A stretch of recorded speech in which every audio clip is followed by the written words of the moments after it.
Unmute, unmute.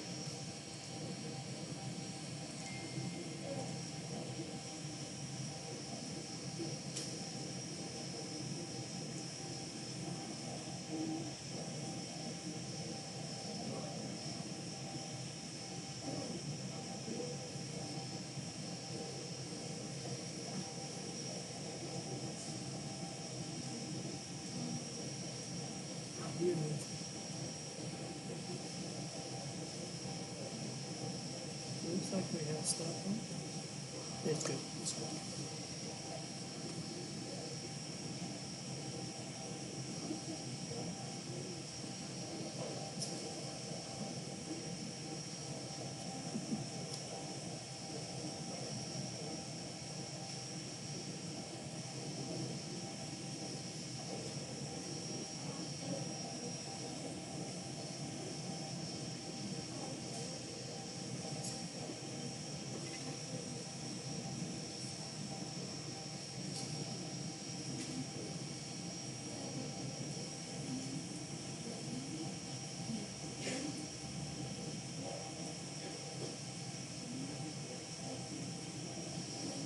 In here. Just open up more of them.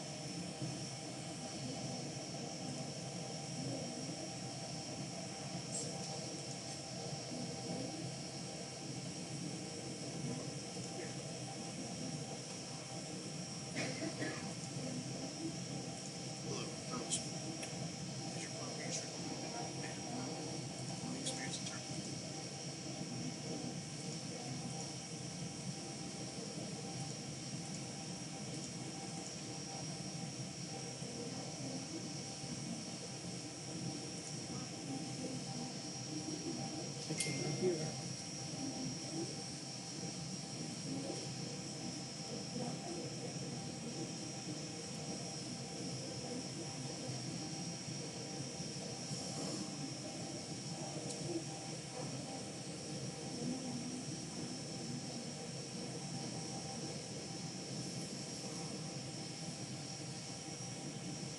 What about this one?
continued upon termination.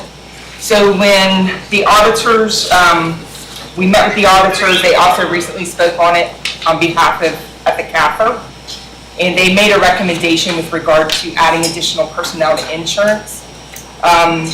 With that recommendation, that additional person is with regard to retirement specifically.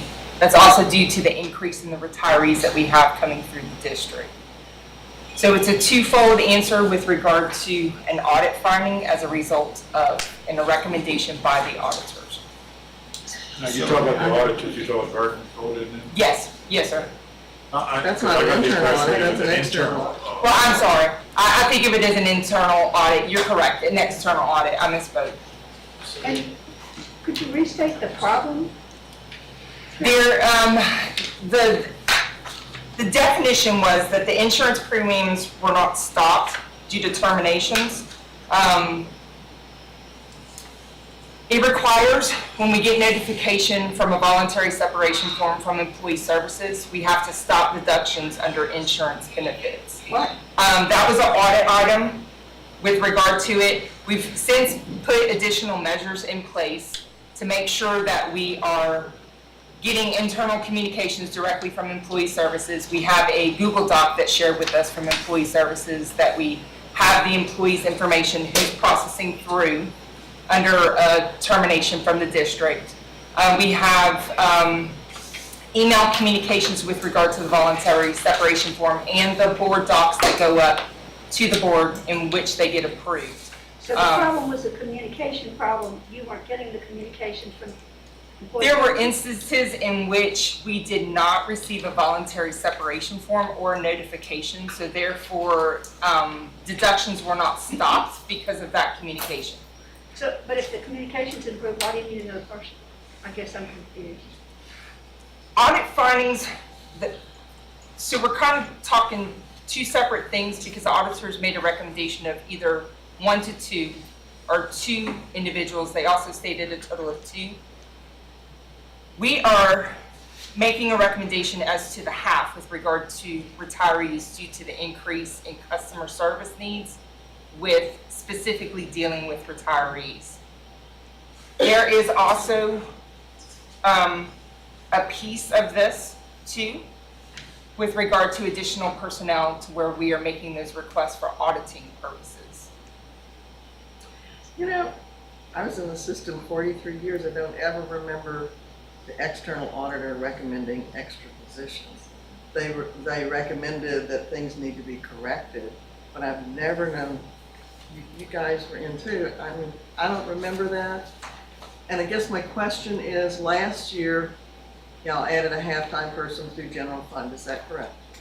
Not Yes, we did. through general fund. It was recommended through insurance, but the board decided to take it out of general fund. Right? exactly, yes. So yes, this is exactly. in addition to the position that you added last year. Keep in mind, we have a retirement personnel who's working half of employee services and half of insurance. Keep in mind, you have 3,300 retirees for the district.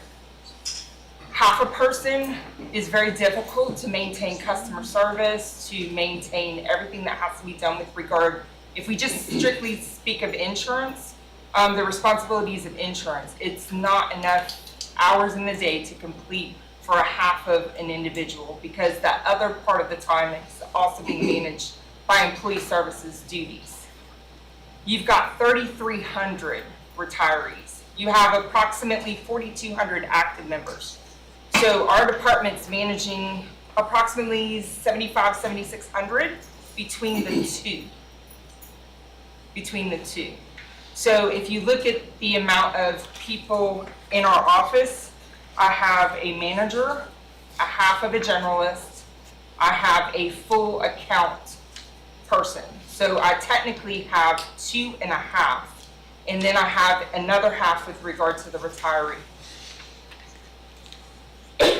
So that's coming from Fund 85, from the insurance fund.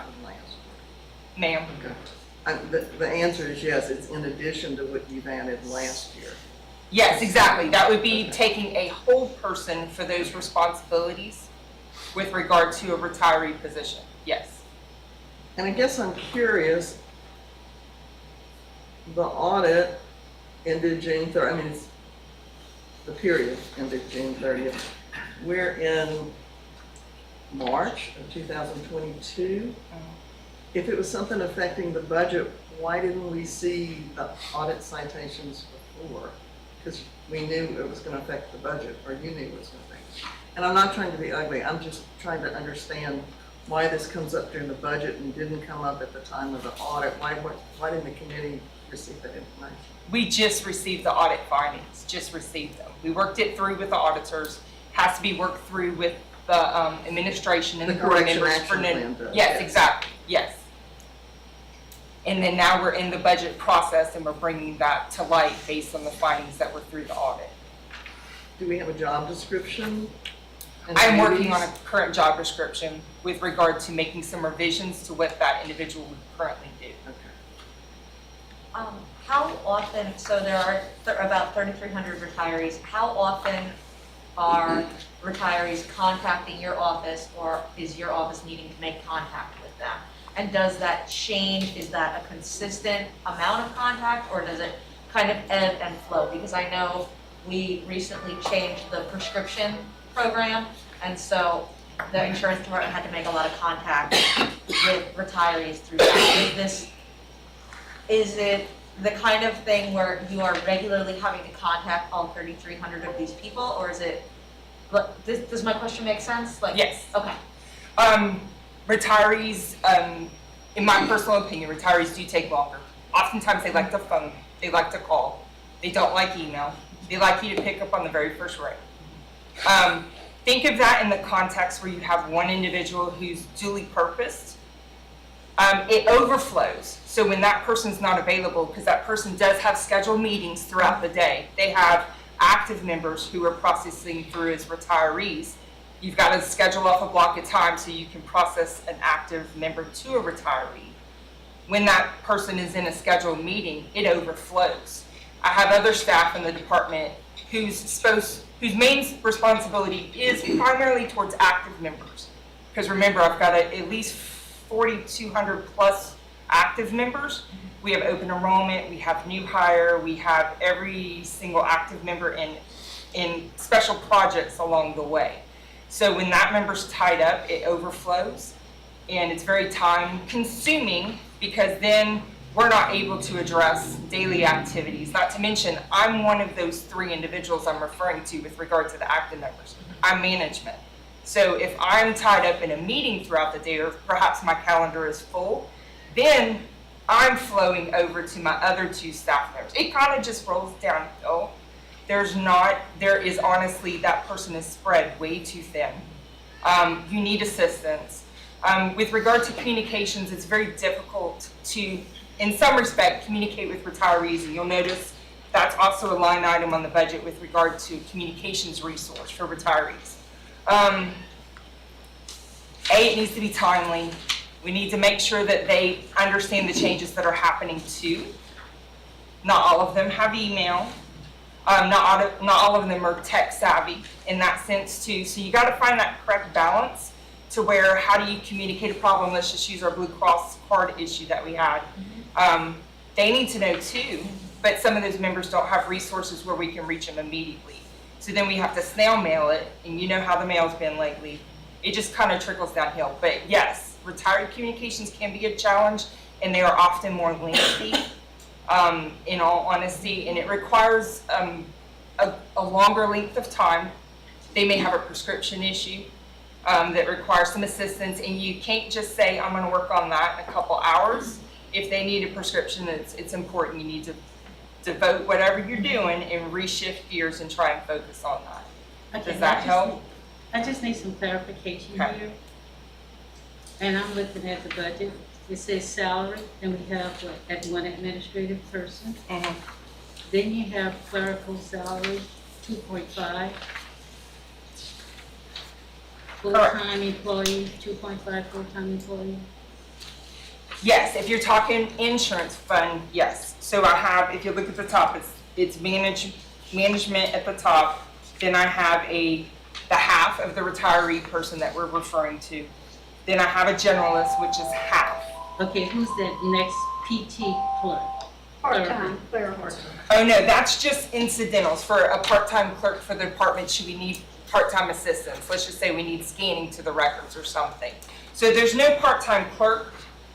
It's just a budget if we needed it for resource purposes. So if actually- we don't put this many people, why are we paying like $5,000 overtime? What is that? Keep in mind your overtime budget, from a perspective of new hire, we onboarded from August to current about 775 employees to date. Keep that in perspective while we're still dealing with retirees on a regular basis, while we're still processing open enrollment. Our two busiest seasons are our new hires, where we bring on a lot of individuals, and our open enrollment, where members need to make changes to benefits. We would use overtime in instances like that with regard to special projects or auditing or needs of the department where we needed special things done. So this is a contingency budget? When you say contingency budget, are you referring specifically to the overtime or? Yes. I mean, it's the same amount of overtime that was proposed for last year as it is for this year, based on the needs and during the time in the season that we have, where we need to utilize overtime. What's the actual for this year? How much have y'all spent of the 5,000? We have used all the 5,000. Yes, ma'am. Already used the 5,000. Already used the 5,000, yes. I'm looking at the management corrective action plan, which is from the auditor, and it references hiring for grant-funded positions for employee services, and how they're gonna communicate, and employee services generalist, employee services department, will have services reviewed. There's no mention of insurance department in the corrective action plan. There is. I wrote that entire paragraph that you see right there. That's the insurance department rebuttal with regard to that finding. Okay, so Trish, as I recall in auditing, the citations are from the auditor, but the correction plan, which includes hiring an extra person, comes from staff. Exactly, yes. That's your recommendation on how to correct the error, is that correct? Yes, but if you'll notice, my recommendation is not to add staff. The Okay. recommendation came from the auditors.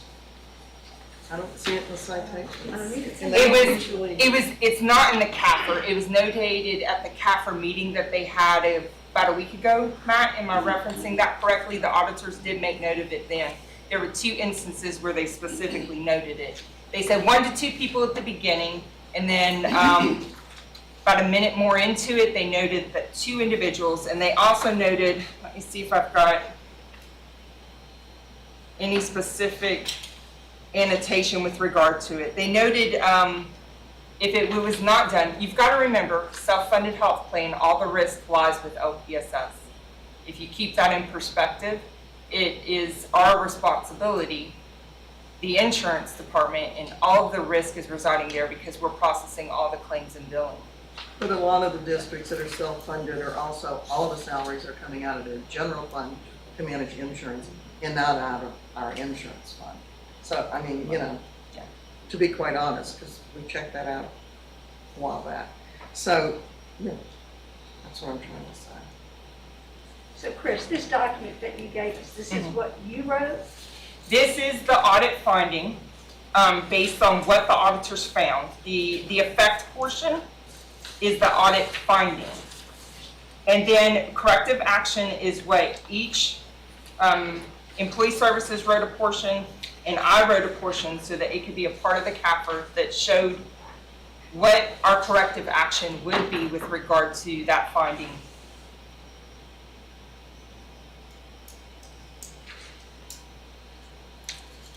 Okay, Matt, I have a question on the, one of the line items, $50,000 for refund to members. What are we refunding members for? And who got the $24,000+ last year? Which one are you referring to? Hold on. One that's $50,000 to refund from members. Refund to members.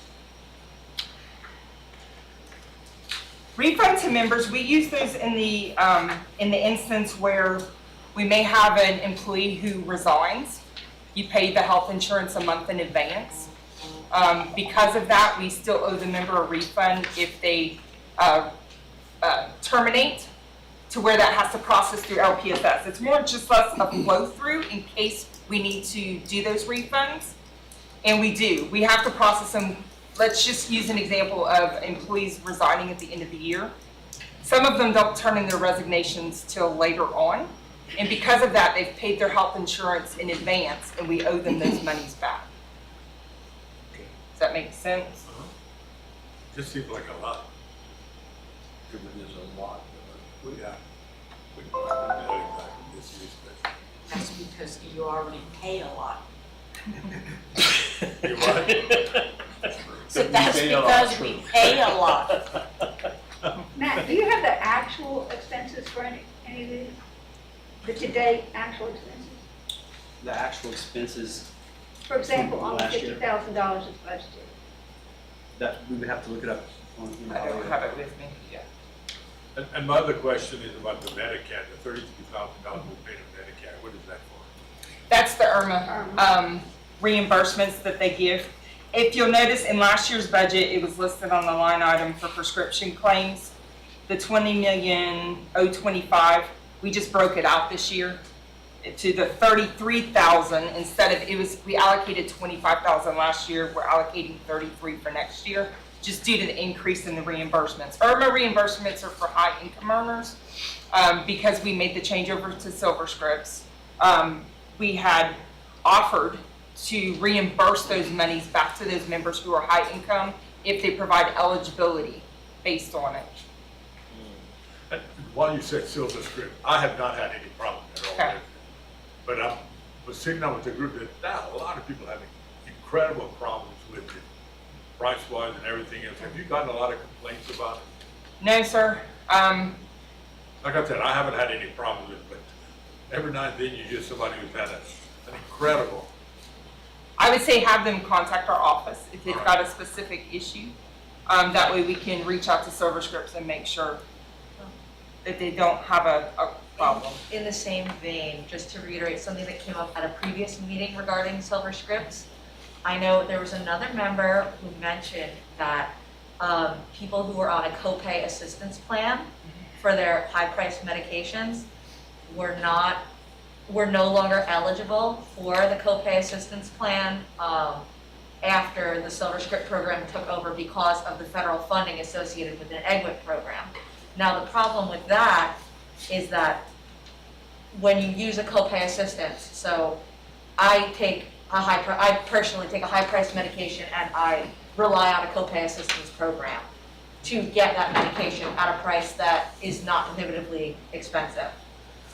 In order to qualify for copay assistance, you must have private insurance. Once you've received federal funding or are involved in a federal program, you no longer qualify. And that really was not clear at the time when we adopted the Silver Script change, and I think that is one of the issues that some of the retirees are having, because now they've relied on the copay. So like the copay assistance, like it's a difference between $20,000 per dose for your medication and $8 a dose for your medication. Like that is the difference. It's not just like $100 or $200. It's a car versus a car, you know? So I think that having information about the funding source for programs like this is really important for us moving forward so we can make a more fully informed decision. Thank you, Shannon. And I think what we'll do, since this meeting has been advertised solely on the budget, we need to stick to the budget and come to a conclusion about added personnel and whatever line items y'all want to discuss. And what we'll do is at our April meeting, which is still on the calendar, we'll make sure we have an item on that agenda to address Silver Scripts and the cost. Thank you very much, and thanks for now. Getting back to the extra staff, and I know you lumped everything together, but for that one staff that you're adding, can you give us the amount that you added to the budget for that, please? So keep in mind, the individual that is under that position now has greater years of step totals versus Typically, when we make a proposal, we do it under a 15-year. That individual has 24. So if you look at the totals from last year to this, with regard to that position in particular, you're talking about a $29,941 increase. That's just salary, that's not benefits, is that correct? When I'm doing it, it would be everything, to include the pension, all the applicable, the Medicare, the health insurance, everything associated with that individual. So that person has already been selected, should this be approved? No, ma'am, no. You just said she had 24 years of experience. No, I'm saying the person that's in there that's currently Oh, I got in the position, that's half and half currently, half paid general fund, half paid. you.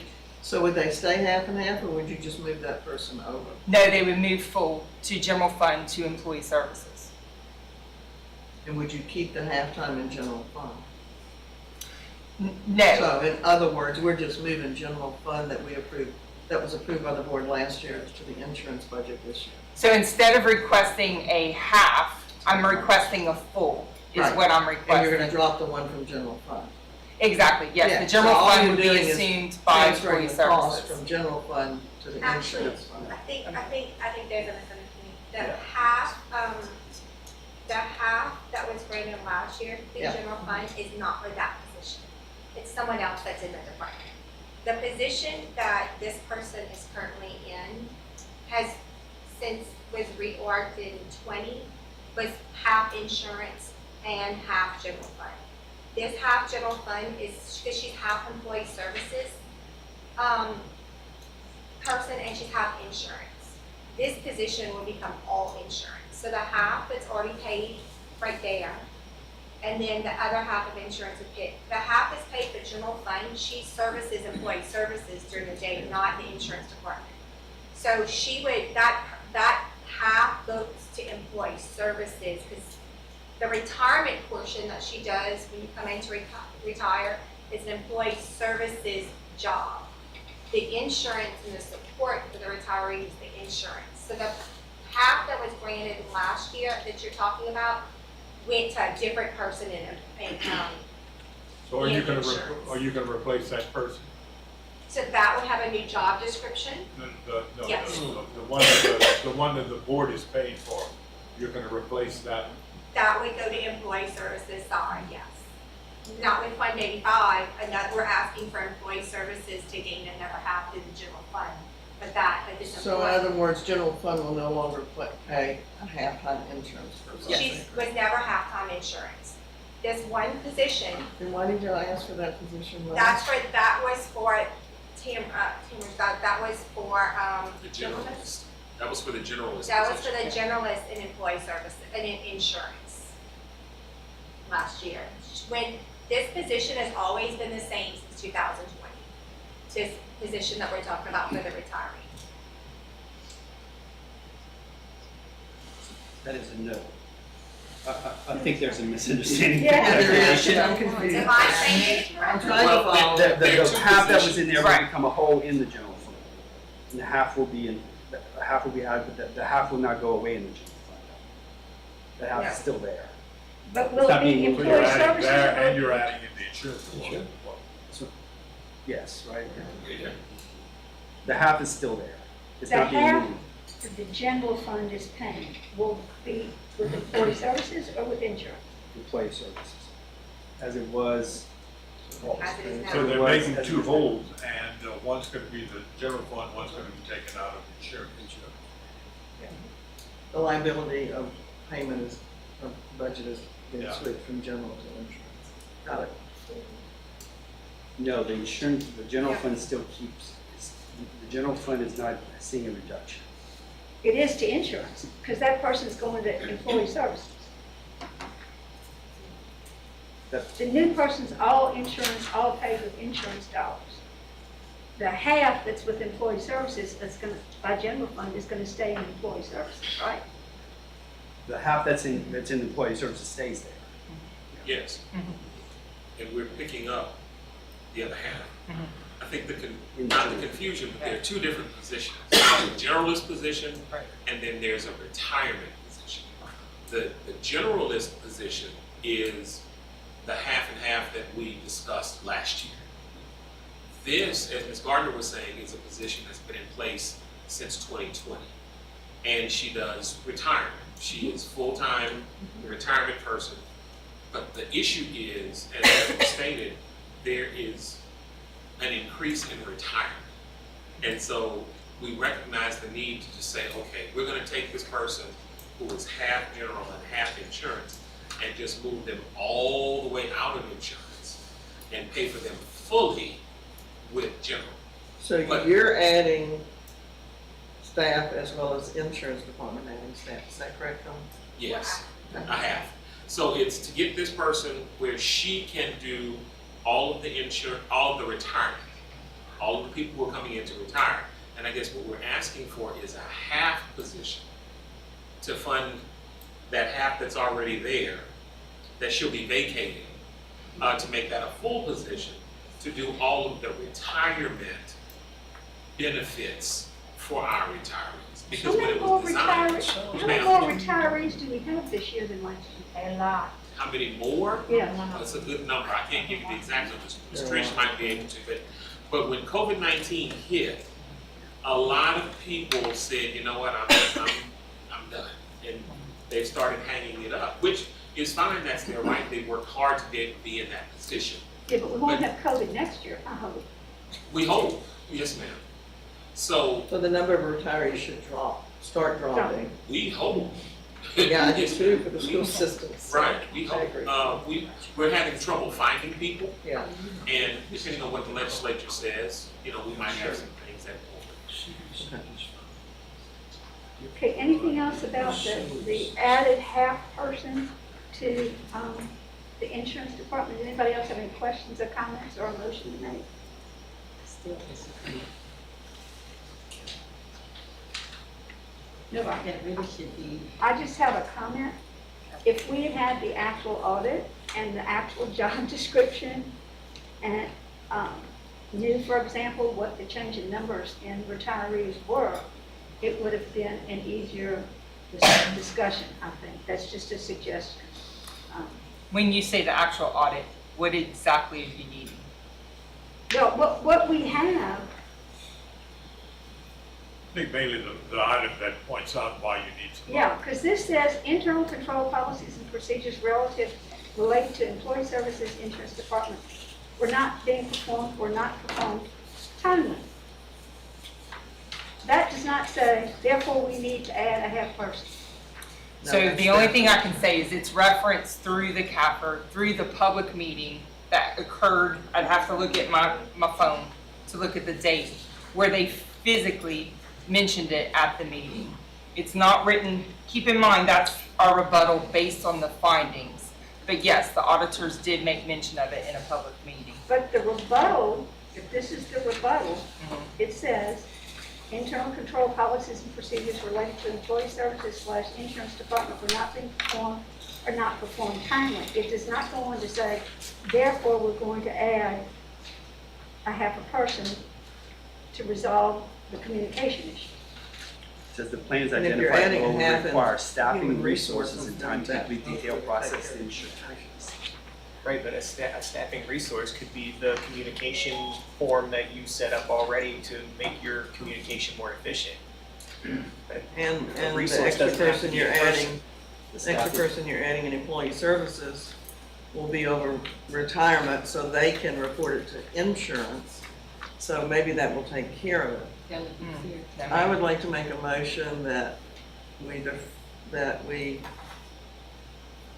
not add a half member at this time until we see how it works with human resources, that we wait another year, and or if it's necessary to add, that we do like many other self-funded districts, and it come out of general fund as the board did it last year, instead of our insurance premiums. Absolutely. I second. What district reports? I think Lake Charles did, there were several that we checked, Matt, there were very few that Because took in their an salaries area of out. transparency, you should have all your expenses related to the insurance fund in one place. If you're gonna fund it with additional general fund resources, it really should be a transfer from general fund to the insurance fund, if that's what's gonna happen for transparency, to say, here's what you're. I'm fine with here's- that, as long as the fund's coming out of general fund and you want to transfer more money from general fund into insurance, I would be. But right now, we're paying for 2 employees in the general fund that are really insurance employees, but they're being funded in the general fund for transparency. Those expenses are not shown. They really should be shown in Fund 85 in the money transfer. That would be more of a purity from a transparency standpoint. So when you say other districts fund stuff out of general fund, I find, you know, There, I would, when we did the research, several districts indicated to us that the money came, they were like a district employee and it came out of general fund salaries. And the premium money was used for the other stuff in insurance, but they considered that we had to offer insurance to employees. It was a district responsibility, therefore the district should pay the salaries. Yeah, but it was like, instead, the employees were general employees, but they were just assigned to the insurance department. So they came out of general Yes. fund, and they worked as insurance people, That is correct. just like it But was you doing did with some research, maintenance. Phyllis, you did some Okay, research. jet maintenance comes out of general fund, maintenance works in the maintenance department. you remember what districts that was? Lake Charles for sure, Yeah, I have to look at the maybe others. St. Tammany. St. Tammany. St. Tammany, I think that was, St. Tammany. St. Tammany is Yeah. It is self-funded. self-funded, yes. Any other comments? sure We have about a the motion by Katie, a second by Chris. Any discussion on the motion? Yeah, I just would like to say, I would feel more comfortable knowing that the people who have retired are able to get the things that they need from the insurance department. I think that that's really important, and if they don't have the staffing right now to do it, I think that that's an important thing to consider, so that way we can make sure those people who did, you know, they worked hard so that they can get the things that they need. I think that that's really But important. still, general fund should be. Any other provide comments? that. yeah, what, the thing that you were, talking about a while ago, this happened to one of, the people that I deal with also, and she didn't know anything, and of course, when that was presented to me, I said, I had no idea about it either, but I don't know if that was just a general, that's a Medicare situation, okay? And in Silver Scripts, we got involved with them, so I don't know that anybody would have known that. Well, You no, know. I just hate the thought, the thought of somebody trying to navigate the insurance system, which is very complicated. We all know that. It's so complicated. The thought of somebody calling to get help to navigate that system and not being able to get it, Yeah. that, with me, that doesn't sit well. But we currently have someone doing retirement, We and do. we're going to add somebody in employee services. So hopefully the communication problem that was cited in the audit will be resolved. Keep And John's saying no. Keep in mind, this person that you're talking about adding to employee services is the same individual we're speaking of. He's talking about getting that person, the half, full-time employee services. So I just want to make sure you understand that, because responsibilities have increased tenfold. Silver Scripts has added a ton to the plate of the retirement person in the office. It requires a lot of back-end work with regard to it. So employee services won't get that individual if you decide that the half is not warranted for insurance. Well, employee services can still get a half. No, because they're requesting that half. They need, so just like the needs for the insurance department are lengthy too, those, you gotta remember that person's spread thin because they're also working employee services portion too. So that's the half. But So I just John's want to gonna make get sure a- everyone's crystal clear on that. Mr. Mouton will get a hold for retirement, which will take care of your citation of not communicating when people retire and charging insurance. So, I mean, the citation is about communication between departments, and if he's getting his half for his full-time retirement, and that used to be that way, John, I remember that. They used, human resources, as we called it, had a full-time person for that, and then it was split between insurance and So, and I understand that, but if that person's in charge of insurance, then it's gonna take care of the communication problem of letting insurance know. Yes, ma'am, but I think the issue is if we get this person full-time, then that takes away from insurance. That takes them all the way out of insurance, and now we have this half-time insurance position that's vacant. Then why don't you recommend you get another half-time employee services to come under general fund to help? Well, that's not, I'm kidding you, John. I mean, I know you're kidding. I understand, but that's the issue. If we say, okay, employee services is going to get a full-time person, that means we're taking that half that already we need more of, and we're taking them all the way out of employee services and putting, insurance, and putting them in employee services. Yay, great for the people who want to come in and retire, but then it creates an even bigger need for, and please don't take this the wrong way, but a bigger need for you all who will need to contact the department to get services. But she was only in insurance for a half-time anyway. Right, but if she comes to me full-time, that means she's in insurance, no time. Well, then you just replace. I General fund think the whole replacement. issue I'm though, the really whole confused. issue is that we get to where we take out of insurance, and then we have a crisis. And then like, well, what do we do? Well, because we've added all this stuff, and it continues. As it goes on, you can see that we continue to add, and I think that's the big question. It's not that the service is not needed. There's no question of that. Right. But the We're fact adding a lot of is, people, it's you're adding huh? retirees, you're adding, so we have 3 plans, and from Of the course, so when it reconciliation. comes to retirees, though, we always talk about, oh, maybe we need to do that to them. Maybe we need to take real good care of them. But you're adding, with more retirees, you're adding retirees to the pot, and then you're adding additional employees that we hire as teachers that come onto insurance also. So when you have retirees, you have a greater number of people to deal with because your retirees and the teachers that replace them come in. So you have more people being added, plus now you have, historically, when we had one insurance program, now you have 3. So you have people not only coming on and off the program, but you have people changing within the program. So now that we have 3 insurance options, it's almost like having 3 insurances because you have people moving within the program, people retiring and coming off of the program and all. So you have all this movement and the timing differences between that. So that there's a lot more activity. Oh, sure, I understand what you're talking about, but then you're gonna come back in a few months and put somebody else and say, we need somebody here. So you keep adding to insurance Because and it's 2 years in creating a the row crisis. that it's been requested that we add staff. I guess the concern is the trend. Yes, ma'am. Is it gonna be every year? And our fund balance keeps going down. We had a really healthy fund balance at one time, and we no longer do.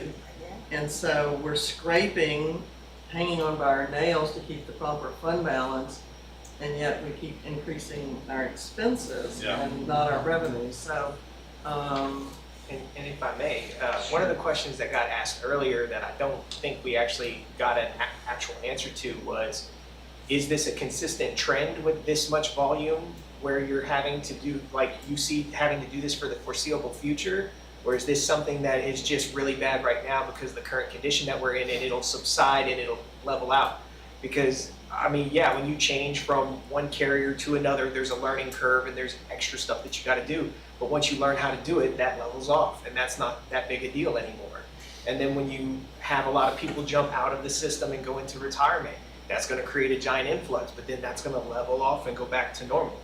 So is this a consistent, everyday, oh my gosh, we're getting smacked in the face? Or is this something that this too shall pass? It's not due to COVID, in my personal opinion. It's due to the increase of needs. We live in a society today that wants everything now. The person who emails me that's an active member or calls me on the phone wants it now, to include the retiree who picks up the phone and wants me to answer it on the first call too. There's auditing, think of it from the perspective of auditing. There's not enough hours in the day. If you're talking risk with a self-funded health plan, there is simply not. If you're talking a half of an individual to deal with customer service, to deal with auditing, to deal with silver scripts, which we also added on. You've got retirees that are bringing in Medicare cards and all the changes with that. You've got your changes with Blue Cross. It's a lot of moving pieces, and that, if we're speaking that individual solely, they have that, plus they have members who are active in their processing through as a retiree. 2 huge workloads. It's not enough, and what ends up happening is the rest of the department, who primarily services active members, has to compensate for that, and it creates an overextension of everybody in that circle, because we're constantly having to back up under actives and back up under retirees. Think of it, 3,300 retirees for a half of an individual. It's cumbersome. There's just not enough hours in the day. I'll just be honest. Has the Silver Script thing we've gone through, has it been worth it, Matt? It's been worth it from a funding Financial perspective. standpoint? It really has. It has, but it has created a lot of extras for the department. And it's not just Silver Scripts. I'm not gonna pigeonhole it and say it's just that. Right. It's a lot of things dealing with that position. Humana is a part of it, customer service, special projects that we have to do, point of contact retiree audit, that was over 3,300.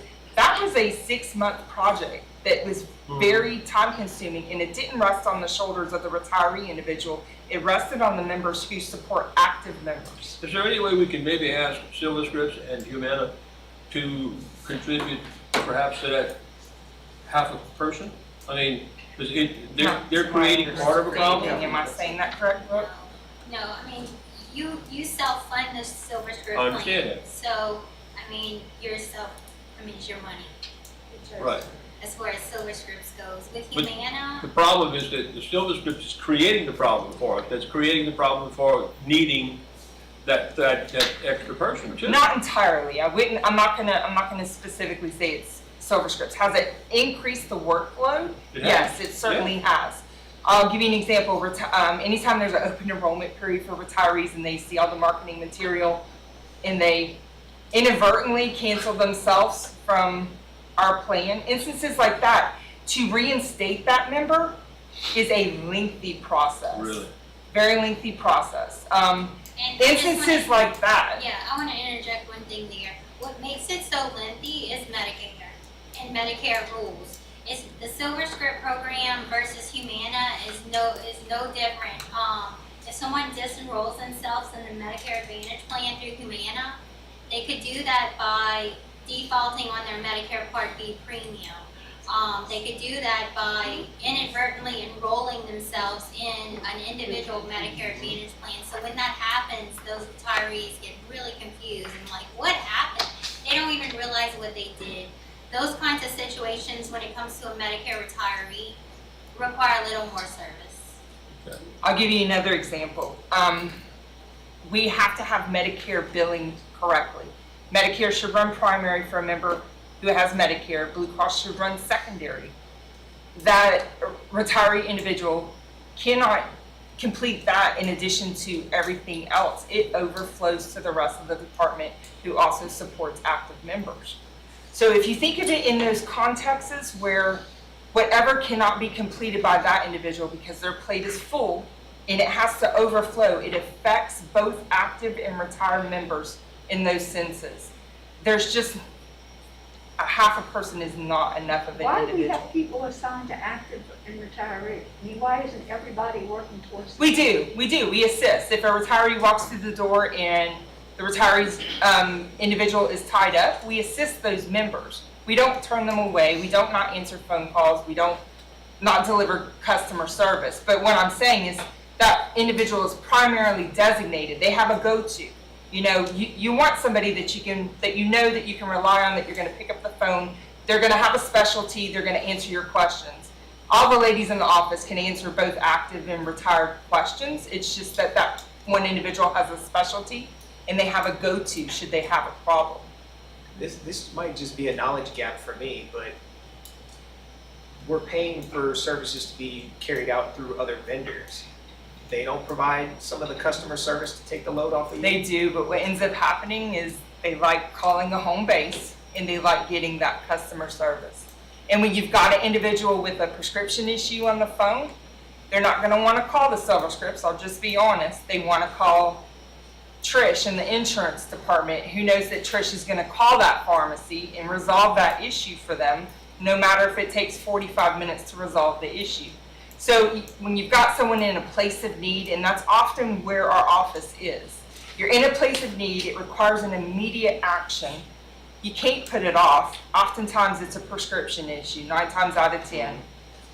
You can't put it off, you gotta work on it. And you don't wanna pass the buck and say, call the 888 number at Silver Scripts to get resolution. No, they may need that for their heart. They may have a prescription that they're in need of, and they want you to help them do it. So yes, we do pay for those offerings through our plan, but they want the homegrown customer service, to be honest. But Trish, let me tell you, on that 888 number, I mean, it may take you 45 minutes to get through. Right, yeah. So there's a problem on Right. that end, which is creating a problem on this end. So if I they haven't can heard handle any. it from up there, and I mean, look, we're paying them money. I mean, we're using them. And that's where I'm saying maybe they need to kind of, get some money down here so we can have some more people. And I understand the situation there. But there again, their service is horrible, okay? Because we've had people, I mean, I have a group that we're old teachers and whatnot, and they call me, asking some questions, some I can answer. But then, to call there, well, I tried. It took me 30 minutes just to get through, or it was busy, or they don't call back. So there's a problem with Silver Scripts. There is, Trish, and we may have saved $3 million, and that's another story, but I don't know anybody who's pleased with the change to Silver Scripts. That's true. We've not had, if you're hearing complaints, then we need to hear them. Because I'm trying to get them to call you. I mean, Yeah. I'm still getting complaints on the dental plan. It's like, please call the insurance department. Well, I thought you were the insurance department. It's like, no, ma'am. Okay. But we try to get, whether or not they follow through, Trish, I don't know. But I mean, I get phone calls, not just emails. I'm getting phone calls about Silver Scripts and about the dental plan, because they still have questions about the dental See, plan. on the dental plan, okay, like the cleanings are free, right, as they have always been. But when it's gonna come down, like for a crown or whatever, then you have to put up to 50%. Okay? it's a percentage. They pay a certain percentage Yes, of reasonable exactly. and customary. So, Yes. but you have to put it up front. So It depends on the dental office, because that answer's a little different. usually when we had Dina, the situation was you went, you had it done, and they made the charge, and until the monies came in, then they sent you the bill. Now you pay the bill up front, right? That's how It it is. depends on the dental office, because I do And have you're correct. out-of-network dentists who are billing still on behalf of members, and they're not requiring Okay, payment up yeah, front. you're correct. I'll tell you, Trish, speaking of old retirees, it is impossible for me to get who are the providers for Aflac. I mean, some of the That's the listings biggest that- complaint I get, Trish. I Dennis have, I have does not tried, cover. I've pressed every button you can press, and I still haven't found them. Now, don't I get can me wrong, provide I'm you a not list if computer you like to savvy, just, but, if you like for me to just email you a certain list, I could do that. That would be fabulous. Okay. And then I'll share that news. Trish, Can we just get back to the put it on the motion? website. Well, let me say. Just put it on the website with the link that has the listing. It does, it just needs to It's be. no, it does, but it doesn't, okay? That's the problem. Okay, before we get into the motion, Coach, I haven't met. Traditionally, and we no longer do it, the $400,000 a year came out of the insurance funds for OPEB. Right. And that's no longer coming out of insurance. Correct. But it's coming out of general fund, is that correct? Yes. They're And just general deducting fund, the wait, general fund has reduced the $400,000 out of insurance. That's how they compensate. Instead of putting that $400,000 in insurance, they keep it in general fund. Right. So what about if we make a recommendation that if they hire the additional staff member, it come out of that $400,000 that was originally earmarked for insurance and is in general fund. That way it's not coming out of the insurance department, but it's coming out of money that originally was earmarked for insurance and no longer comes to us. It's part of the premium, so and we did that as we can go back to be able to charge all the funds, including Title I and all the grant funds to help pay for that contribution to the OPEB trust. So it's not only the general fund, it's all the funds, and it's consistently across the board through the premium. But it's paid for, yeah, through the general fund. It's also paid by Title I, and all the other funds that we have, food I mean, service. how much is and it, everything Trish? How else. much salary, extra salary are you asking for? Too much. I mean, In addition to that, that is a huge component of the end of our bond rating. We're about to issue $200 No, million let's not hear about the of bond debt. ratings. It's a part Most of of it, the we got to discuss districts it. in the state do not do OPEB, and it does not affect their bond rating. And I know every year you come and say it's gonna be gloom and doom, and they're gonna get us this year. And it doesn't, and I don't mean to be ugly, and you and I have been arguing about this for at least 15 years. And I sit you in the know that. bond rating calls to Wall Street, and it makes a difference. And the board Well, was it's told bonded out. that You by can't the afford any president at more the last bonds. You're meeting. bonded out. You built all these wings in these schools. We're about to issue probably 140, 150 We're million. not to Bill talking about Lafayette. bonds, we're not talking no, about it's not. dentists, and we're not talking about silver scripts. We're talking about one half of an employee in the insurance And department. taken out of that 400,000, I think that's a good solution. It affects, everybody is insured in the district. That's not it's not available in the general fund. It's part of the premiums. It's What it's premium? going straight from the premium breakout into the OPEB. How much you trust. giving to them this year? $11. No. How much is your contribution to OPEB? It's a monthly thing. It's part of the premium. It changes every month. And What's how the much total? do we How have? much? How much do we have in OPEB right now? About? We haven't looked at it. I don't know I that I have it with me. No. Okay, you had to, you get up. It's just part of the premium. It comes from the general fund, but it comes from all the funds. But there's $29,000 in the general fund that could pay for this half position, correct? Yeah. General fund doesn't have $29,000 that It- they could use to pay for this It's position? not currently in the budget, not for this. But Matt, there's not a premium for OPEB. You're making it sound like it's a must thing. It's part of the premium. It's a must for Well, then for take it Matt. out of the premium. It's not a must for me. It's Oh, Matt. Oh, let's not. How many, when this all started, what, there's 3 parishes, well, it might be now 5. nine. Huh? There's a little more. 9 out of Now there's 9 Yeah. out of 60 something, that's not that many. And how much we've contributed in the millions and millions and millions of dollars. I still beyond my comprehension. And we don't have shale. Huh? The We motion don't have on the shale. floor, We shale all the way. Exactly. ladies and gentlemen, please, the motion on the floor currently is not to add a half person to insurance. Katie was discussing whether she wanted to add the half person and ask the general fund to pay for it. Are you changing your motion, Katie? Is that what you would prefer? Or somebody can make a substitute motion. So which motion, What do you have my motion as? not to add the one half person at this time? But I think I also said, if the board so deemed it necessary, that it come out of general fund. If the board I would go with that. deems necessary, it would come from the general fund. And Chris, you still have your second to that motion. Any more discussion, or can we please vote? All those in favor of the motion, please raise your hand. 1, 2, 3, 4, 5, 6, 7, 8. Motion passed. And Trish, let me just say, I understand the position that you're in. This is nothing personal. It's just that extra staff last year, extra staff this year, and our fund balance keeps going down or just barely breaking even. If we had the 10 million surplus that we used to have years ago, I would have no problems with adding. And I want you to know that. It's not that I think you guys don't. It's just we're trying to protect insurance so our premiums don't go up for our members. Please understand that. It has nothing to do with your staff. All right, let's go on. Are there any other questions about the budget? Yeah, I have one. Phyllis? I mean, it's not a detailed budget, but on the administration, section, I mean, there's a $45,575 increase proposed for next year. Okay, so can you kind of maybe speak to that? Why such a huge gap? So it's the 0.5 that we just discussed. That's in there. The Okay. step increases for staff, our staff in there. That's an annual step increase for all the staff members. That just happens through board. So that's in It's the- not something that we implement or that we request. So Matt, y'all are recommending step increases for everybody, including teachers this year? Teachers too. Okay. And that's in line. It's the clerical 0.5 Okay. that we just discussed, and then it's the 9,900 retiree communications resource. So that's where the difference is from last year to this year. Okay, so the item on the second page that says telecommunications, that's part of that.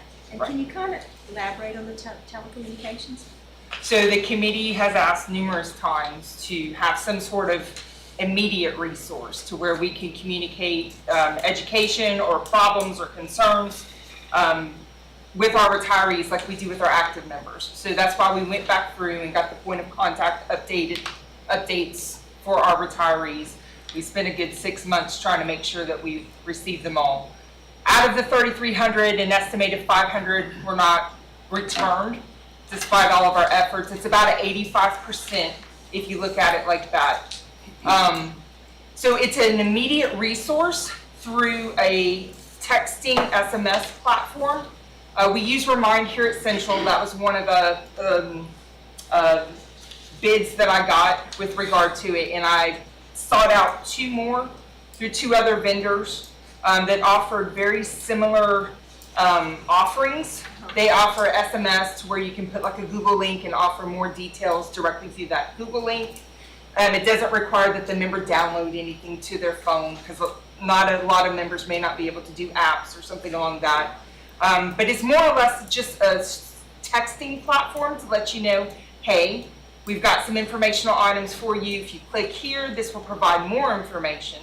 The members can opt out if they wanted to, but it's an immediate communication source outside of an email that we can communicate with the retirees, because that was one of the questions that the committee asked for us. So we built it into the budget this year because there's no resource directly through LPSS. We've checked internally, we've asked IT. IT has said no. The options that we have for active members are not available for retirees. So if you're wanting that and it's a priority for you, then you're going to have to pay for it. So Trish, this will include a robocall to people? Neither of those, the more expensive one, which is the one I listed on the budget, I went high and figured a voice option, like a small snippet, like a 1-minute snippet, whereas the other one is mainly just a texting resource available to you. So your cost, there is cost differences. Remind is a contract. They do it on a per person. We did an estimate of $3,300, $3 per, so that's where you're getting the 9,900 from. But Trish, we only need it for 500 people. We only have 500 people that you can't email, correct? Roughly? Well, keep in mind, you're not just going to want to single out just a small group of individuals. You're going to want to do it for everyone. Nancy, what's going to happen is if I get a voicemail and Phyllis doesn't because she's getting a text, they're going to start calling and saying, I didn't get that message. They're going to call our office and it will be It's gonna have to be cumbersome to consistent. answer those communications because they all have long questions and answers and they're confused and they want a solution But to they're their also answers. not gonna, the 500 that can't do an email, and I called you when I got the delightful phone call from the 100-year-old gentleman who was just wonderful. Mhm. He could no more text than fly to the moon. Mhm. So, I mean, he can't email, but you're assuming he's gonna be able to have an iPhone or some kind of phone and be able to text, and that's not necessarily the case. So he's reading the text, though he's not answering the text. It's just like an informational thing that comes. If he through. has a cell phone, I mean, But this You've one got to has a draw a robocall. line. You know, if you're looking for some sort of communication, a majority of the members do have some sort of resource where it isn't an electronic option, whether it's an iPad, or whether it's an email, whether it's a phone. I mean, a majority of them do. I do understand some still have a flip phone. I do understand that portion, but if you're looking for a resource, then you're going to have to pay for that resource. Would the text messaging platform be for retirees only or retirees and members? Active members have emails and we have J-Call for active members. Okay. LPSS Got already it. pays for those. Got So it. I've got my resource and I would communicate with them differently than I would retirees. So It's Trish, completely it's not different message. possible for J-Call to Correct. form a separate group of retirees and we pay that portion No, ma'am. We've checked with IT. We went back to the table with IT and did a triple check just to make sure that that was accurate. And no, there's not a platform for retirees to where we could build them a group and do a messaging system for them. It's not an option. So even our substitutes in our system can't get that J-call notice. And I'm thinking, Yeah, our It's gonna substitutes can't get it, and we've tried the retiree, like, just hear us out, have one they could push out, like, we sent them a message, could you send it out? And they did not either. We tried that, okay, to be able to use that. We tried all avenues. Alio is like, that's our other platform that talks to JCampus. Could we do something through Alio? There's no verbal call or text message we can do through that either. So we tried all the other platforms to not have to go this route. but the 9,900 does include not only an app, but a robocall. Short It is robocall. it says it has voice. It's a 2-minute recordable message to enable recipients to hear and read. So Is the if- one for Remind. If we go with this, you would send out both the app and the voice, right? I could The do text both. and the Yeah. text. Yeah. The other option, All which is, computers. what's No, that? we got 500 people that we've got, we can communicate via email with, thanks to a lot of hard work you all did. We can communicate with almost 3,300 retirees, minus 500. There are 500 people we cannot communicate with, and we want to be able to communicate with those 500 people. And we still communicate with them. It's just that it goes via snail mail. Right. It's just, it takes longer is what happens. Is there any program you looked at that is simply a phone call for those 500 people? No, no. For There's, that 100-year-old, you need to put his phone number in your. he is wonderful, delightful. But- So you can call it when something happens. There's no way that you can have an automatic call to 500 people. Not without some sort of platform. You're going to have to pay for that platform. And I'm It's still- not a J-call option available for you, which is what we utilize for active members. Okay, and that's where my confusion comes in. We can't contact former employees through J-call, but we can contact every parent in the district? Yes. But why? Because they're not active in any part of our JCampus, they can't be exported into that. Because they're not, it's just the way the platform works. We have met with everybody, we've met with JCampus What themselves. does it mean to be active in JCampus? So you're active employee that Profile, right? it has to do with schedules, phone numbers, your payroll, it's a certain, Or I don't have the IT word parents to of be able to students give that it to are you. active in JP. If I'm saying that correct, it associates with the student. So that's how the parent gets the messaging. Okay. We have built a system for the students, just like we have built a system for employees. That way we can communicate with both. I don't deal with student J-call messages, but that's how I understand it. That's you why our said- subs don't even get J-calls, and they get a payroll check because they're, but they can't So what even kind of get into it. system is set up to hire the substitutes? That's an ear system, that's a completely different, that's a We different can't platform. use that? That's just Because most of those are retired teachers anyway. So why not add And we the love rest? half of them. They can't be added, Jennifer? No, ma'am, that's a call to assign them to a job. Yeah, that generates from a teacher calling absent. We That don't send generates a phone notice call. to them saying, hey, come check this out. It just says, hey, here's your job. It's not something we send out for other, it just only assigns jobs. Trish, you said the 9,900 was the most expensive.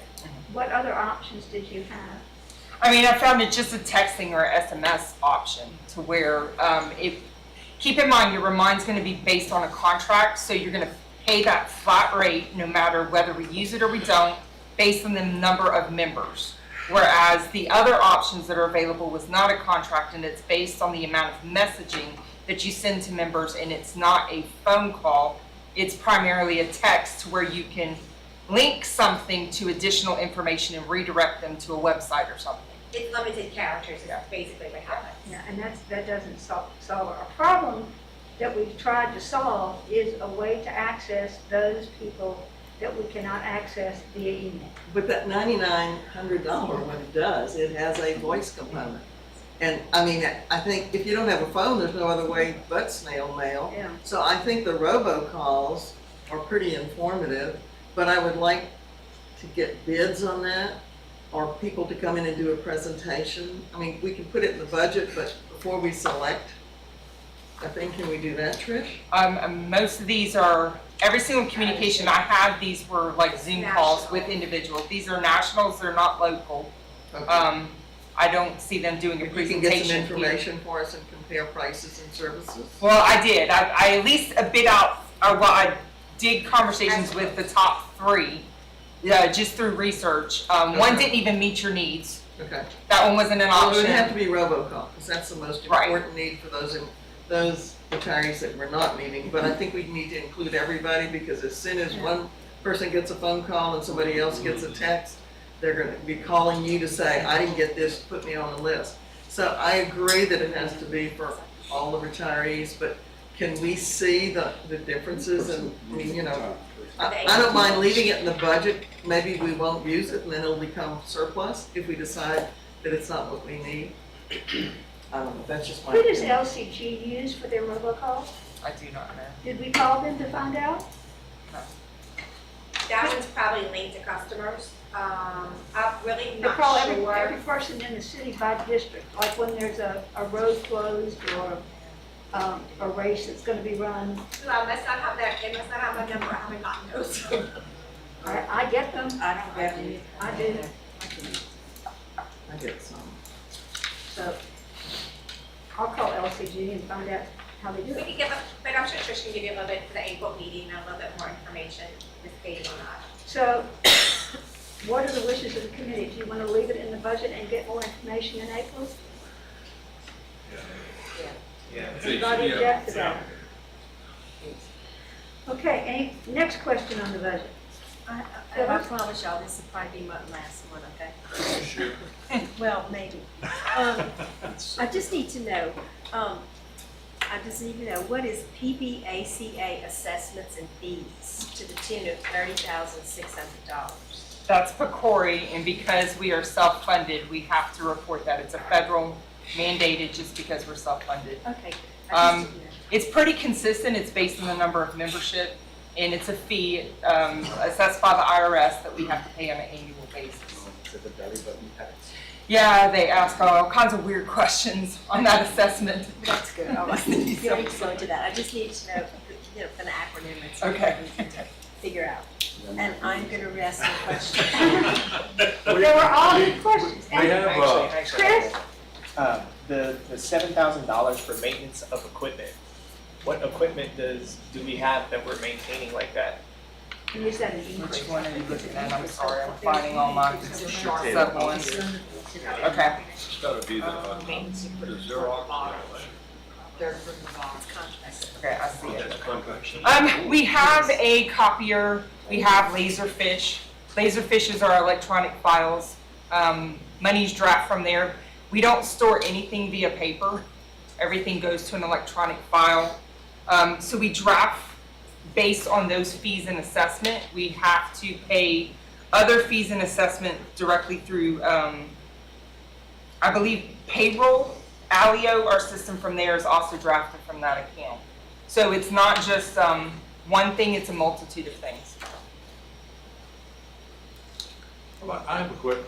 We have $193,000 in contracted services. Who are some of these people that are in contract? It's consulting service. It's consulting. Which one? The 193, that's Hub. The what? That's Hub International. So they're going up on their consulting fee? No, sir. It was still 193 last year, so it's still the same. So But I it's, do have a question. I've never seen a projected budget and a proposed budget. It's always I mean, come I across know that the way, I believe. standstill budget from last year, but are you, I This is mean, current budget. that's the current budget, okay, and your proposed is the new, okay. Because it says for the year 23 projections, and then the proposed 23 budget. Proposed 22, current budget 21, 22. What if this is Not on a the detailed spreadsheet. budget, but Not on on your this detailed spreadsheet. budget, it does Committee. show that. Needs to see You the have spreadsheet. projected You don't and have it, proposed. nobody has it. Yeah, we asked for the We asked itemized for it. budget. If we can have that in the future, that would really help us. The committee needs to see it. Yeah, next year, Trish, so we don't have any miscommunication, we need not just the summary, but the itemized sheet, so we can get it all at one time. That would be a huge help. Which one did you have a question about, Ms. Katie? Because they Well, pair it's the together. consulting, the 193, and the projections was 176. I'm on the spreadsheet. You're on this one, is I'm on one this you're one, looking on? The Okay, detail. okay, tell me which one again, one more time, Okay, I'm look sorry. at consulting. Uh-huh.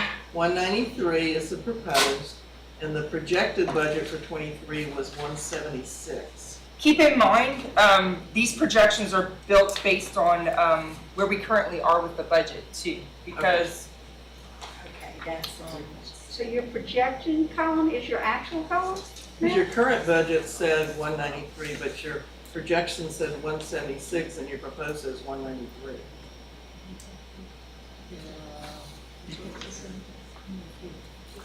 It's probably 193 if that's what last year's. that budget projected was. column is the accountant's column. That's the what, accountant's column? That's the accountant's column, because it's based on the numbers that are coming through their spreadsheet. Because by the time that contract goes to fruition to June, it's a 192 total. So it's just not accumulated all the way yet Okay. with regard to that Okay, total. makes sense. It's a 16,000 per. See what I'm consulting.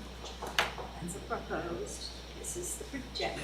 I have a question for Matt when he's finished. It's a little confusing.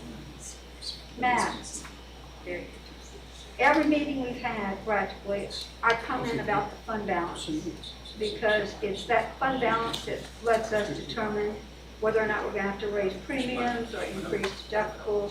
So that's always been one of my biggest concerns. Preparing for tonight's meeting, I went back to, I think it was 2017, 2018. I looked at all the summary budgets. And we had, as Butch will tell you, in 2019, 2020, we had $10,834.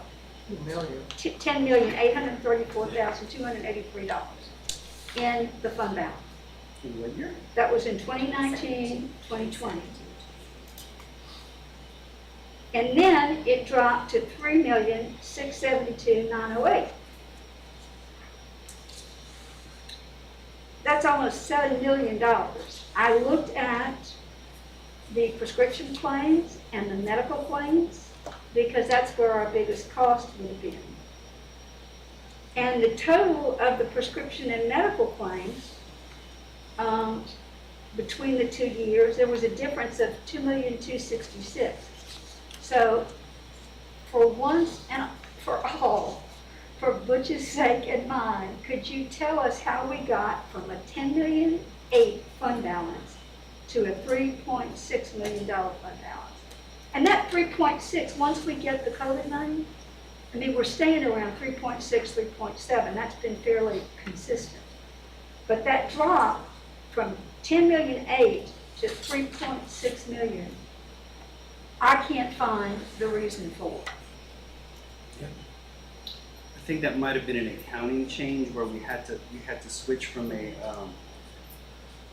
from it being funded, it's going to a special revenue fund. There might be an accounting change there. I have to go back and see what numbers where you're Could pulling you the let me numbers know? from. Because that, Where are Butch you and I, pulling these numbers from or from where?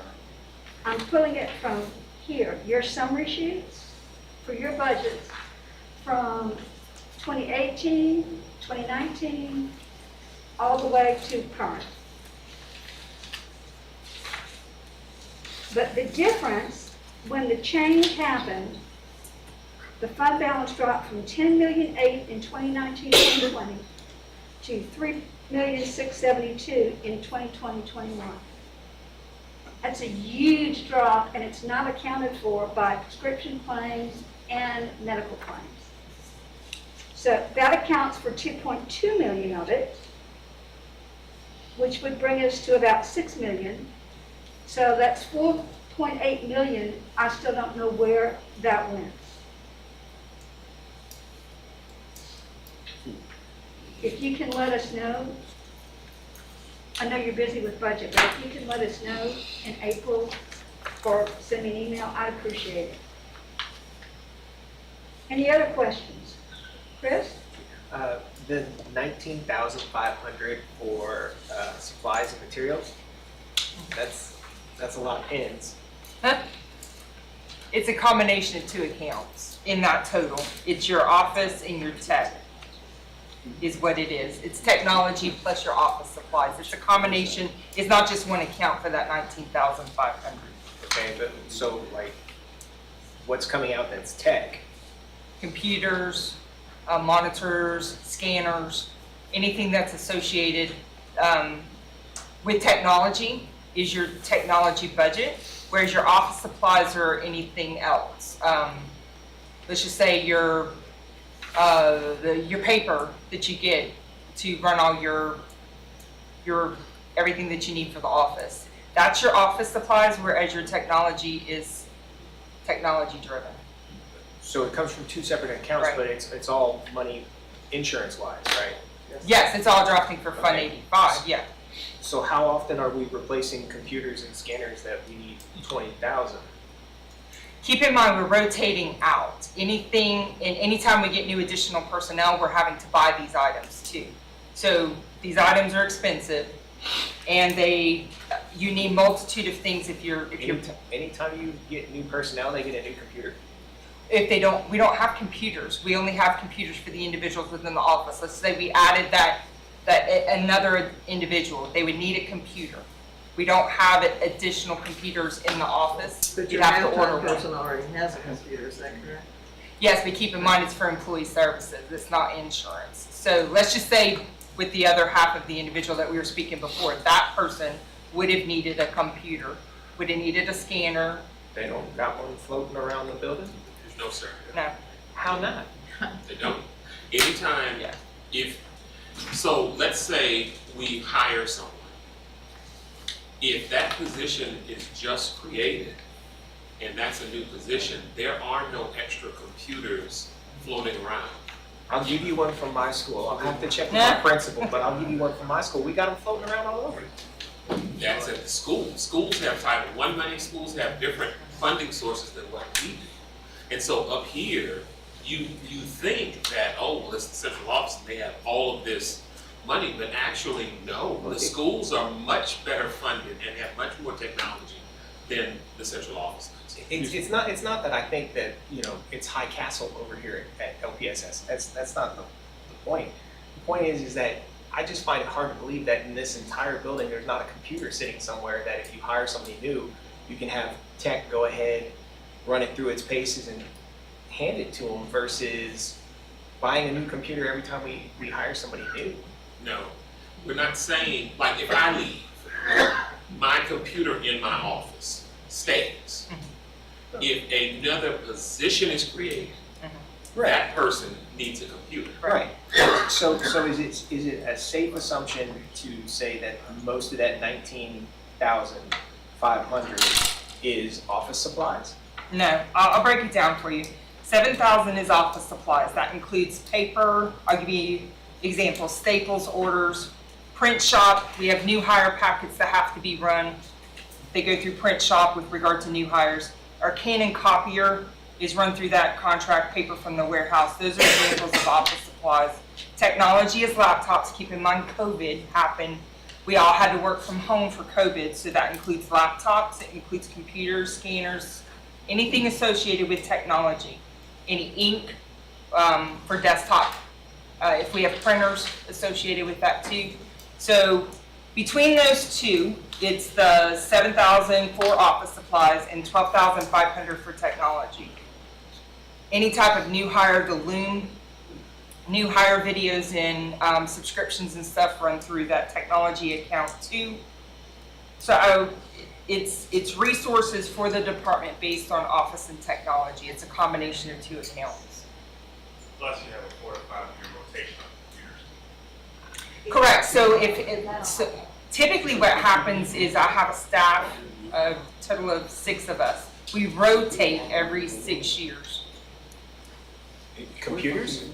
You rotate computers? Like Take We the old one out, rotate- put the new one in? We rotate a new one in after a period of 6 years, yes.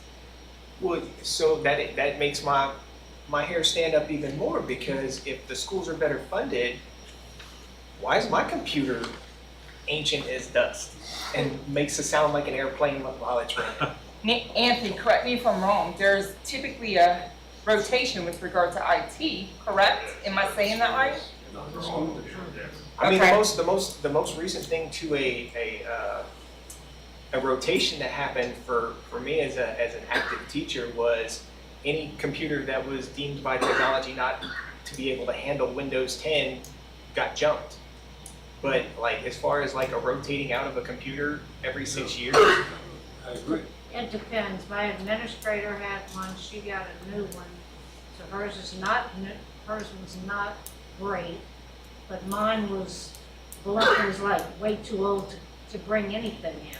So I got that one, which is not new, but it's new enough. You got right? your But they're not saying new enough. They're saying every 6 years they're Well, rotating computers. It's and based on coming out of IT that budget. requirements too. Am I Yes. stating all I that think- correctly? I don't know the details. I do understand the concern, I really do. But we are not purchasing computers just to purchase computers, or going out and saying, this is what we want, so let's go get it. There is a need. Please understand that if we don't need it, we don't buy it. We are very thrifty, or at least I have been very thrifty in my department with, do you need it? Is it something you must have? Because we don't spend money just to spend money.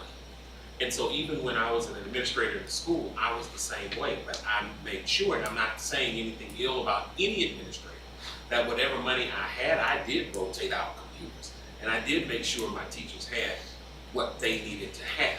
And I know some schools are different than others, but yes, we are required to rotate out certain things, especially when it goes to some of the programs we're talking about, housing, sensitive information, housing, your own personal information. We have to keep all of that stuff up to date.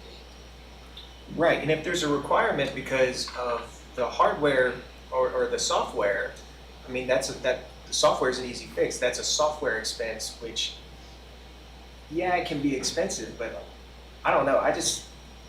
And I get it. You're not just buying to buy. Like you don't have dad's credit card. You're not just swiping. I get it, but it just seems like an awful lot. I mean, I knew a good portion of it would be office supplies. $7K makes sense to me, but $12,500 for tech, it just seems like an awful lot.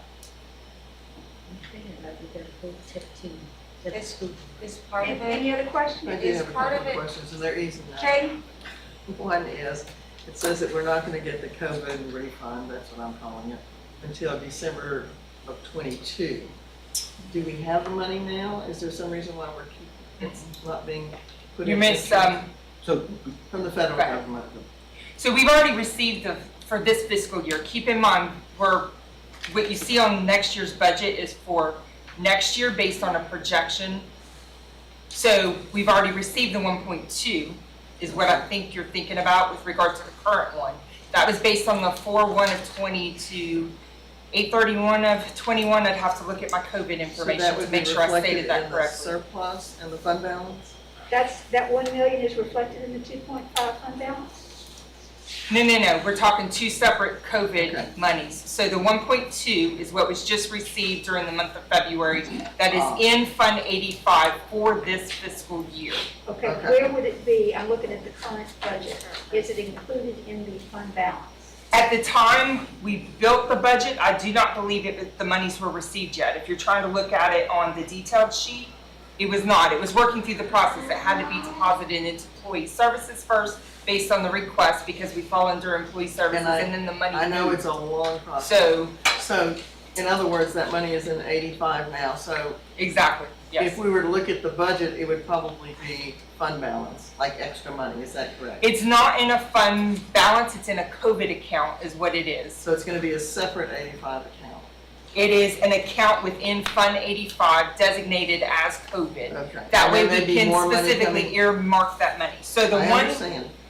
one-time money that you're referring to that's on the budget is specifically earmarked for next fiscal year, 22-23, beginning July 1 of 2022 to June 30th. But there's something on the last page that says the money will be Right. transferred I have to December request it. 22. So Yes, you're ma'am, gonna I have have- some more money coming in, we think, we hope? Yes, we do. Okay. We have worked it through. We do have it earmarked specifically. We just need to pull the data at that point in time, which is why it notes I got you. 12/31. So the point of the 1,450,000 is that it is in that line item at 11.5. So the 48,000 gain does include one-time money of 1,450,000. So, when we're looking at premiums and we're looking at, hub pulling rabbits out of the hat like they've had in the past, where we've avoided having to increase Right. premiums.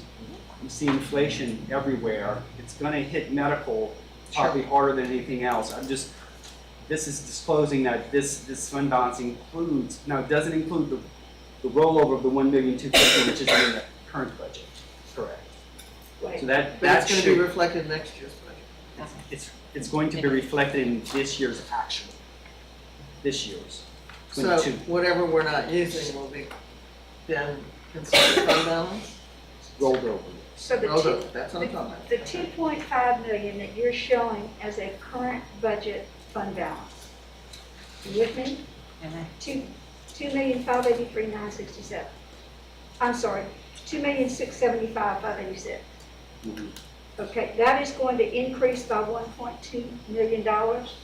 Right? Is that correct? Yes, correct, because those ESSER's monies are That not in makes that sense to me. calculation. Yeah.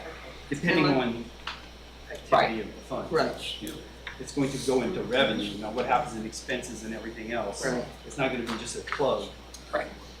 It should, budgetarily, yes. Actuality, it is gonna be what it's gonna be. But with your projecting, your proposed budget, you're proposing an increase of 2 million in revenues, increase in That expenses, does not. but that does not include the 1.2 million. In the current year. Correct. Is it included in the proposed? The proposed budget for next year includes 1,450,000. Right. Correct. So we're gonna have an additional 1.4, and now we've got 1.2 In the current year. in the current year. It just doesn't appear anywhere in this point. Correct. Okay. My other question is, I promise it's the last one. With inflation and everything else going on, I know food and gasoline, basically, energy, are gonna be the two most affected areas with inflation. Sales tax wise, will we be bringing in a little more revenue as a result of that? I know expenses are gonna be more too, but should we be projecting something because of inflation or not really? In terms of, In terms of revenue, in the general fund? Are you talking about the interest on? I'm talking about, Just the plain revenue? Increase in sales tax? increase in sales tax. Something else. That wouldn't affect the insurance outright. No, not at Okay. all. There's no sales tax revenue in here. Okay. Are there any more questions? But I just want to point out our very question on the 1.4, that is one-time money, so when we start Right. looking I at this understand. next We do year. understand that. Yeah. we're gonna Fully have to- understand. But in terms of the recommendations, we have not had a recommendation from HUB to increase anything at this point, which is good news. And the numbers for next year, that fund balance, that you were showing, the 2.6 will be 3.8. we hope. Provided We hope, expenses if the don't go revenues up. stay the same. So, any more questions from anybody? I know our two new members, Smitty and Kevin, it's really not always this bad, it's a lot of information, but you just kind of assimilate it, and eventually, we're all still learning. So, don't feel bad if you feel confused, because it's confusing. Unfortunately, it is always this cold. I need a motion then, because we're required to make a recommendation to the board. So the motion needs to be that we recommend the budget except for the addition of the 1/2 person at this time. And if the board feels it necessary, it should be funded with general fund dollars. Do I have a motion to make that recommendation to the board? Yeah, whatever you said. Okay, Phyllis, I'll second. Phyllis and Katie? All those in favor? Do we need public comment? Do we need public- Opposed? Do we need public comment before the vote? Oh, Is that a requirement? sure. Does anyone have any comments they want to make? I lost me on when y'all talking about the halves. They lost, I think they lost everybody. Couple of comments before we adjourn. I will notify Mr. Angel that we have a vacancy in school food service. I didn't want to do it before this meeting out of respect for Melanie. So I will send that notification to the board and they'll notify it. We're lucky Vicki is a former school food service, so if there's anything that we need to get to that group, I'm sure she'd be willing to do that for us. And we will add, anybody who's got specifics about SilverScript or Dina Dental or whatever, we'll put that on the April agenda, because Mr. Fontaine will be there. Anything else? Any new business, any public comment? I need a motion to adjourn. So move. Butch and Brunel first and We're second. Our next meeting is April 26th. Thank you, everybody. That's